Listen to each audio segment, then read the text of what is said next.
É isso aí, salve, salve, gente boa! Seja bem-vindo, muito bem-vindo ao canal. Nesse vídeo a gente vai falar a respeito do seguinte: com paciência Abraão obteve a promessa? Vamos pensar comigo até o final, não sai daí.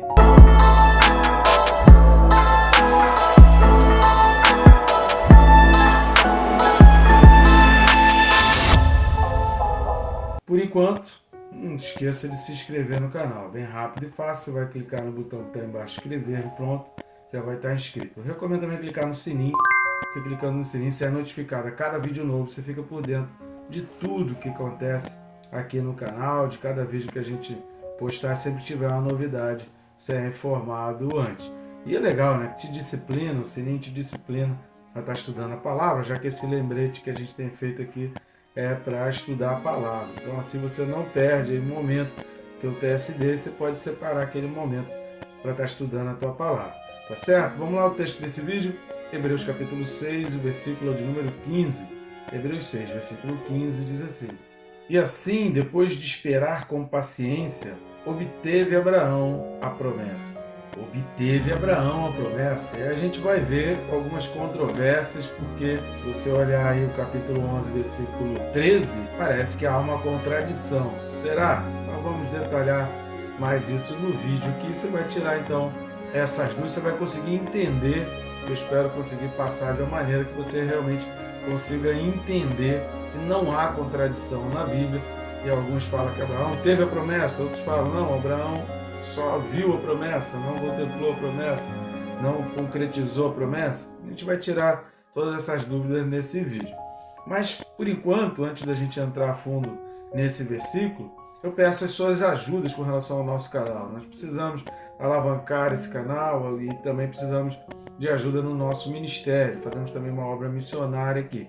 Você pode fazer isso de várias maneiras. Uma delas é de forma gratuita, né, e rápida, que é clicando aí em curtir, comentar ou compartilhar. E assim o YouTube mostra esse vídeo para mais pessoas, e compartilhando você leva para pessoas que fazem parte do seu grupo de amizades, familiares, que nem eu e nem o YouTube conseguiríamos mostrar o vídeo. E assim a gente aumenta o leque e amplia o alcance desse canal. Outra maneira também é clicando em um dos links aqui do canal e adquirindo um dos nossos livros. Assim você está contribuindo também. São livros digitais, você pode ler em qualquer lugar, no tablet, no iPad, no smartphone, no notebook. Enfim, você vai ter material ali, principalmente no smartphone ou no iPhone. Você consegue ler em qualquer lugar, a qualquer momento. Os livros estão aparecendo aqui, são os nossos 2 livros que nós temos aí. Eu te agradeço, você que já vem contribuindo. A primeira coisa que nós vamos destacar nesse texto, que a Bíblia ela faz 4 menções de promessas a Abraão. Nós falamos no vídeo passado de 3 delas, porque o capítulo 12, algumas pessoas até perguntaram, o capítulo 12 pode ser considerado como uma promessa? O capítulo 12, ele contém uma promessa, mas o propósito do capítulo 12, daquela comunicação de Deus com Abraão no capítulo 12, não foi exatamente a promessa. É óbvio, né? Pensando assim como Abraão estava bem, estava rico, Abraão era riquíssimo, possuía muitos bens ali onde ele estava no convívio com a sua família. Porém, eles eram muito humilhados ali por não ter filhos e não ter uma descendência. Abraão já estava ali no capítulo 12 com 75 anos de idade e as pessoas o desprezavam, maltratavam. Sara era muito humilhada ali naquele seu meio porque não gerou filhos para Abraão, então era considerado como uma mulher inútil. É óbvio que a promessa de abençoar deu aquele grande empurrão para Abraão realmente largar tudo e seguir abraçado na promessa que Deus fez. Porém, o propósito exclusivo do capítulo 12 não é a promessa. Mas se você quiser considerar 4 textos e não 3, incluindo o capítulo 12, como promessas para Abraão, também não é errado, tá? Será que eu estou cometendo um erro teológico? Não, você pode considerar os 4 textos. Quais são eles? O capítulo 12, que na realidade é o chamado, mas também tem a promessa. O capítulo 15, 17 e o capítulo 22. Qual a diferença desses quatro textos, fora a questão do capítulo 12 ser o chamado e não diretamente a promessa? A questão é que os capítulos 12, 15 e 17 são promessas que Deus faz antes de Isaac nascer. nos capítulos 12, 15 e 17, Isaac ainda não havia nascido. O capítulo 22, ele tem, além do fato de ter o juramento, que é o que o autor de Hebreus vai ressaltar para nós, que é o episódio que ele está comentando aqui. É por isso que é importante você entender esses 4 textos, ou os 3 textos, tanto faz, das promessas de Deus para Abraão, você entender que o texto que o autor em Hebreus tem em mente, está mencionando, que os seus leitores têm em mente, é o texto que fala sobre o juramento. Dos 4 textos, o único que fala realmente sobre o juramento é o capítulo 22. E esse capítulo 22, diferente dos outros 3 textos, Isaac já havia nascido e Isaac já estava grande. Isso é muito importante para a gente conseguir, porque daqui a pouco eu vou falar da questão da contradição do capítulo 11, versículo 13 de Hebreus, para a gente conseguir compreender melhor. Há contradição ou não há?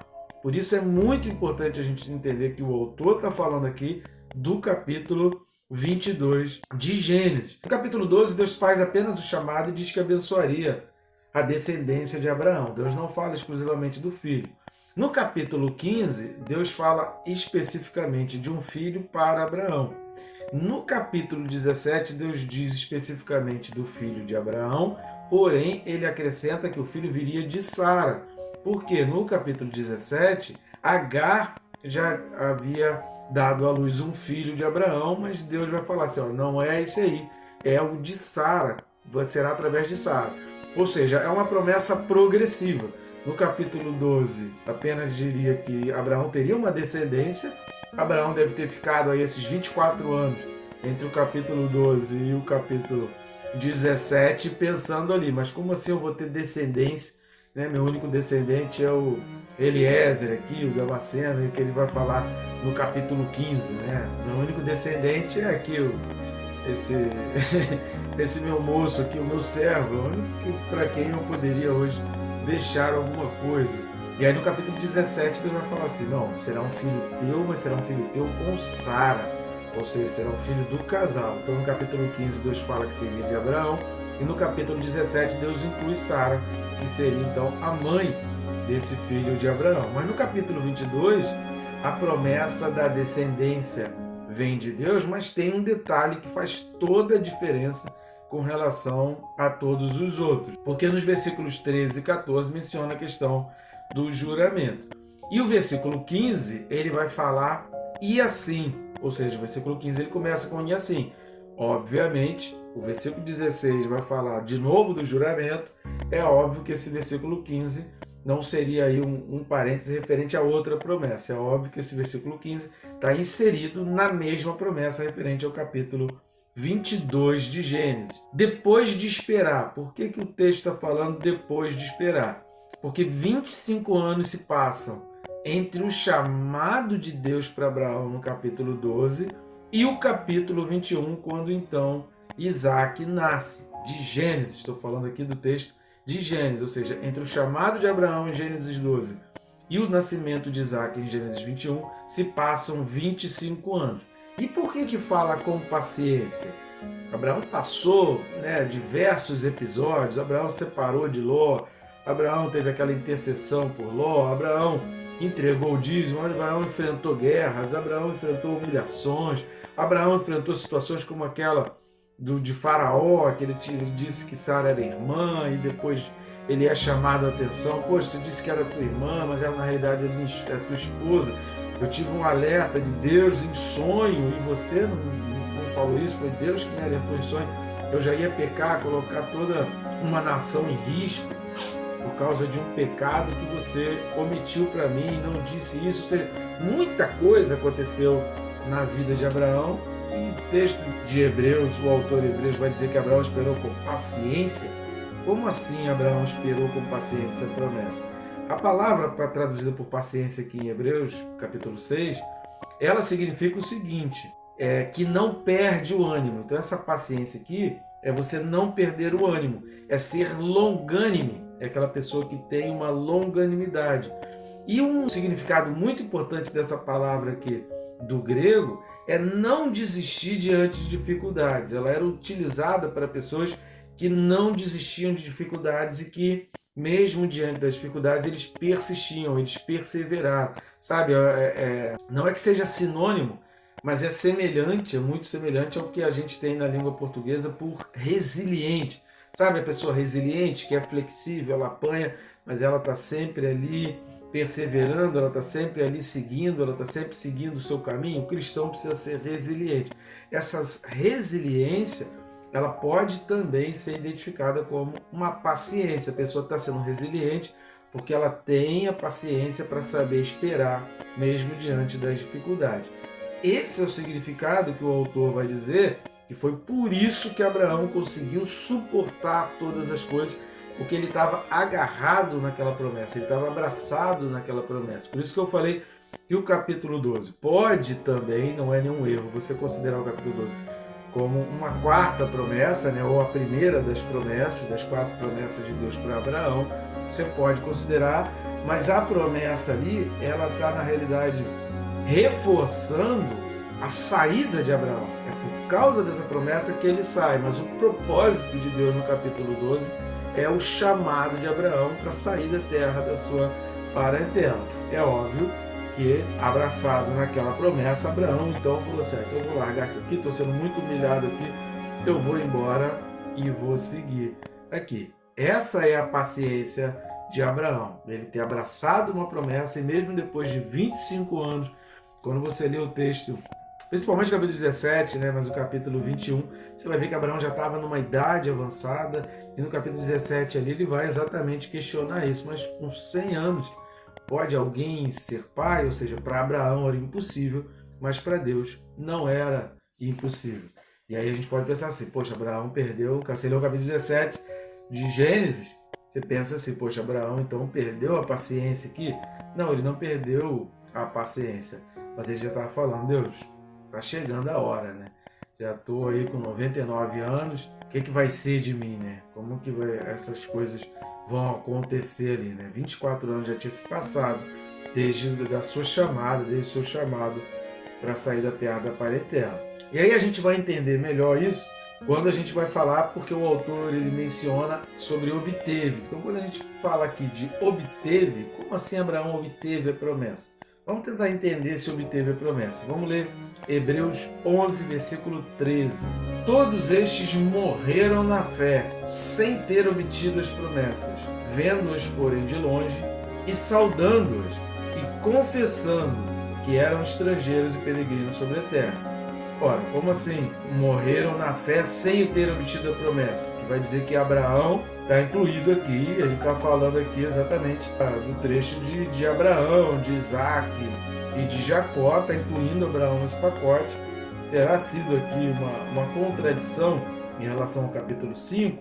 Vamos dar uma olhada nos versículos 39 e 40 de Hebreus 11. Ora, todos estes que obtiveram bom testemunho por sua fé, não obtiveram, contudo, a concretização da promessa, por haver Deus provido coisa superior a nosso respeito, para que eles, sem nós, não fossem aperfeiçoados. O autor Hebreus, lá no capítulo 5, está falando que Abraão obteve a promessa. Por que Abraão obteve a promessa? Lembra que a gente enfatizou no início do vídeo que a referência que era o capítulo 22 de Gênesis? Vamos dar uma lida primeiro em Gênesis 17, versículo 17. Fala assim: Então se prostrou Abraão, rosto em terra, e se riu e disse consigo: A um homem de 100 anos há de nascer o filho? Dará à luz Sara com seus 90 anos? Ou seja, aquela promessa que Deus disse para Abraão no capítulo 15, Abraão já estava por satisfeito por ter nascido já Ismael. Aqui no capítulo 17 já tinha nascido Ismael, então Abraão estava falando assim, poxa, a promessa foi de mim, então é Ismael, o meu descendente, é Ismael, aquele a quem Deus ia abençoar. Só que Deus vai falar aqui no capítulo 17 que era um filho também de Sara, não era um filho só dele. Esse filho também seria de Sara. E aí Abraão bugou, né, como a gente diz aí no popular, bugou a mente de Abraão e falou assim, poxa, se fosse só um filho meu, seria Ismael, mas de Sara, caramba, como é que vai ser isso agora? Eu com 100 anos, Sara com 90 anos, vai ter filho? E Deus fala, sim, vai ter filho, porque ele é fiel e aquilo que é impossível aos homens é possível para Deus. E aí a gente vai lá para o capítulo 22 de Gênesis. E aí no capítulo 21 de Gênesis, se você for olhar aí Gênesis 21, versículo 5, vai falar que tinha Abraão 100 anos quando lhe nasceu o filho Isaque. E no capítulo 22 vai falar que depois dessas coisas Deus pôs à prova Abraão e lhe disse: Abraão, este lhe respondeu: eis-me aqui. Acrescentou Deus, versículo 2: toma teu filho, teu único filho, Isaque, a quem amas, e vai-te à terra de Moriá, oferece-o ali em holocausto sobre um dos montes que eu te mostrarei. Agora vamos ler os versículos de 9 a 14. Então, não perde o fio da meada. No capítulo 21, versículo 5, Isaque nasce. No capítulo 22, Deus pede Isaque em sacrifício. E aí, no versículo 9, o que acontece no versículo 9 de Gênesis 22? Chegaram a um lugar que Deus lhe havia designado. Ali edificou Abraão um altar, sobre ele dispôs a lenha, amarrou Isaque, seu filho, e deitou no altar em cima da lenha. Estendendo a mão, tomou o cutelo para imolar o filho, mas do céu lhe bradou o anjo do Senhor: Abraão, Abraão. Ele respondeu: eis-me aqui. Então lhe disse: não estendas a mão sobre o rapaz e nada lhe faças, pois agora sei que temes a Deus. Marca isso aí na tua Bíblia. Agora sei que temes a Deus, porquanto não me negaste o filho, o teu único filho. Tendo Abraão erguido os olhos, viu atrás de si um carneiro preso pelos chifres entre os arbustos. Tomou Abraão o carneiro e ofereceu em holocausto em lugar de seu filho. E pôs Abraão por nome aquele lugar: o Senhor proverá. Jeová Jireh. Daí dizer-se até o dia de hoje: no monte do Senhor proverá. Agora você vai entender que não há contradição nenhuma entre Hebreus 6:15 e Hebreus 11:13. Não há contradição ali. Por quê? Porque em Hebreus 6:15 está falando desse episódio aqui de Gênesis 22, quando Abraão estava pronto para sacrificar o filho, talvez passando ali pela mente de Abraão que ele nunca mais teria sua descendência, porque já com Abraão aqui já provavelmente na faixa dos seus 120 anos, como que ele viria a ser pai de novo? E Abraão, naquela certeza de que Deus poderia tanto ressuscitar o filho dele, essa era a fé que Abraão tinha: Deus poderia ou ressuscitar o filho dele ou ainda conceder um outro filho. Abraão tinha essa crença. Mas a promessa de Deus era Isaque, porque Deus falou lá no capítulo 17 o nome do filho, que seria Isaque. Então Abraão ficou assim: poxa, então pode ser que Deus ressuscite a Isaque. Mas quando Deus interrompe o sacrifício e não permite Isaque de ser morto, o que a gente tem aqui? Em Gênesis 21:5, o nascimento de Isaque, e em Gênesis 22, versículos de 8 a 14, de 9 a 14, o renascimento de Isaque. Então, esse renascimento é a obtenção da promessa mencionada lá em Hebreus 6:15. Estão entendendo? Por isso a gente faz questão de enfatizar que, e o próprio autor em Hebreus faz questão, ao mencionar o juramento, que ele está falando de Gênesis 22. Ou seja, não são aquelas promessas do capítulo 12, do capítulo 15 e do capítulo 17 quanto à descendência. O capítulo 11 de Hebreus já está falando sobre a descendência, que seria a concretização da promessa. Mas a promessa, que era o filho, Abraão obteve. Ou seja, Abraão obteve a promessa do filho, mas aquela promessa do filho seria concretizada como descendência de Abraão nas gerações futuras que Abraão não viu. Hebreus 11 vai falar dessa concretização posterior ao filho, da descendência. E Hebreus 6,15 está falando aqui do filho, do renascimento do filho, não é nem só o nascimento, foi lá em Gênesis 21, mas do renascimento, onde depois do renascimento, se você continuar lendo Gênesis capítulo 22, Deus reafirma então ali a promessa da descendência. Mas Abraão obteve a promessa por quê? Porque ele esperou até aquele momento, que talvez o pior momento onde Abraão mais precisou de paciência foi aquele momento entre o tempo em que Deus pediu Isaque em sacrifício e o momento em que Deus mostra a provisão. De todos os anos ali de vida de Abraão, naquele momento foi o momento em que ele precisou mais ser longânimo, em que ele precisou de mais paciência. Por isso ele esperou com paciência e ele obteve a promessa, porque quando Deus dá a provisão é aquele alívio, aquela descarga de alívio para Abraão, e ele fala assim: glória a Deus, aleluia, que é o monte do Senhor proverá, porque o meu Deus não me deixa sem a minha promessa. Quando ele determina que aquele monte se chamará o Senhor proverá, ele está obtendo a promessa, ele está segurando, ele está saindo dali aliviado. Enfim, a minha promessa viverá. Estão entendendo? Espero ter esclarecido bastante esses assuntos. Qualquer dúvida, você pode deixar aí no comentário. Qualquer coisa, se tiver mais em dúvida, bota aí que a gente vai explicando. No próximo vídeo, a gente vai voltar em alguns temas que a gente tem falado. E como a gente sempre diz, né? Nunca pegue esse vídeo de maneira isolada. Assista os vídeos anteriores e os próximos para você ir entendendo todo esse contexto que está sendo dito, né? Nunca pegue um único vídeo como base aí para algum ensinamento teológico ou alguma base teológica. Tá bom, gente boa? Que Deus te abençoe, rica e abundantemente.